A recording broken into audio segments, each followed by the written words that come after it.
bom dia a todos os nossos telespectadores do programa Enfoque Espírita. Hoje é com muita satisfação que a gente tem um convidado de Santa Maria, do Movimento Espírita de Santa Maria, é o Marcelo Paulo. Ele vem conversar com a gente um pouquinho a respeito das obras básicas da doutrina espírita. Então, Marcelo, o que tu tem a nos dizer sobre esse assunto? Ana, para mim é um privilégio estar aqui, conversarmos um pouco sobre a doutrina espírita e sobre a codificação espírita. Nossa preocupação em relação às obras básicas se dá porque o movimento espírita no Brasil, o ano passado, ele teve uma exposição muito grande. Nós tivemos uma novela que falava sobre o tema espírita. Nós também tivemos 2 filmes de grande repercussão. E isso foi importante para levar a doutrina espírita para as pessoas.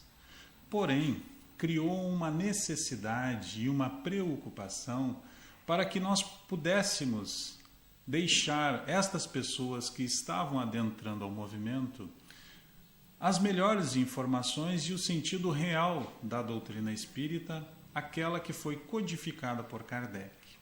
Algumas pessoas tiveram a oportunidade de ler e o nicho de mercado literário que está atrelado à questão das obras espíritas, ela, por incrível que pareça, é um dos maiores nichos hoje no mercado.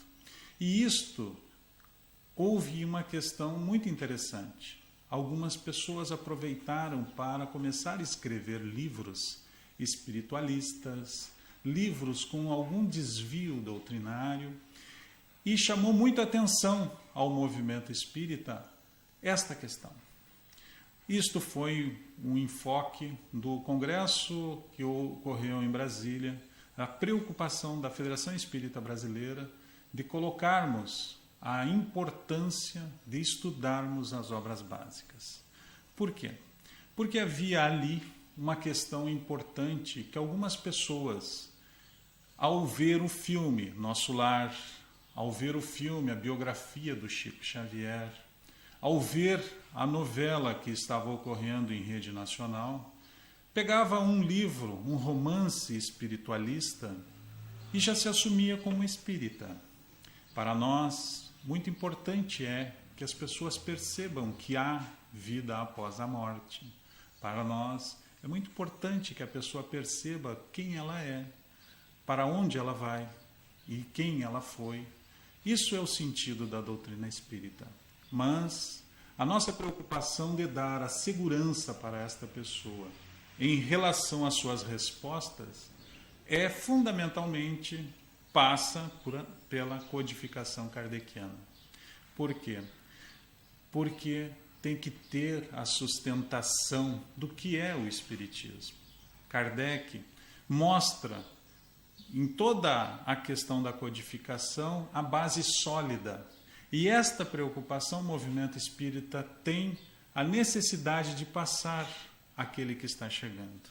Nós percebemos que algumas lideranças, no decorrer deste ano, que adentram ao movimento espírita com pouco conhecimento, começam a participar do movimento, começam a participar das casas e começam ao fazer alguns comentários, porém sem sustentação doutrinária. Nós precisamos estudar muito as obras básicas, porque é nas obras básicas que nós vamos ver o sentido do Espiritismo. E aí, meus amigos, nós vamos também perceber o quanto as obras básicas têm a nos informar e nos repassar as respostas necessárias para que nós tenhamos segurança para afirmar o quanto sabemos, o quanto conhecemos da doutrina espírita. Então, Marcelo, a gente agradece a tua participação e faz o convite às pessoas para conhecerem a doutrina espírita através das obras básicas. O Livro dos Espíritos, o Evangelho segundo o Espiritismo, o Livro dos Médiuns, a Gênese e o Céu e o Inferno. Esses são todos livros codificados por Allan Kardec. Uma excelente semana, muita paz a todos. E na semana que vem a gente continua com o Marcelo esclarecendo alguns outros pontos importantes a respeito desse assunto. Muito obrigada.